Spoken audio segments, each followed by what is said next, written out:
Mr. Hero, bakit ka nakasuot ng hero costume? Ako na ang bagong hero sa ngayon. Ano naman ang superhero name mo? Call me Ed Mac, alias Super Callboy. Callboy ng Blumentritt Quiapo, dati tawag sa akin Super Lolo dahil mahaba daw ang aking kargada. Anong kargada? Ang aking mga hidden weapon, mostly kasi puro original mga yon. Bakit super callboy? Dati kasi akong callboy noong araw ng asking kabataan. Mr. Hero, bakit ka nakasuot ng hero costume?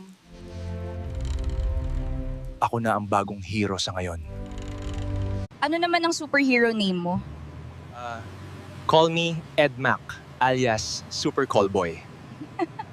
Callboy ng Blumentritt Quiapo, dati tawag sa akin Super Lolo dahil mahaba daw ang aking kargada. Anong kargada? Ang aking mga hidden weapon, mostly kasi puro original mga yon. Bakit super callboy? Dati kasi akong callboy noong araw ng asking kabataan. Ano naman ang mission ninyo dito sa Maynila? Para tulungan ng mga babaeng nangangailan. Bakit mga babae lang? It is a secret.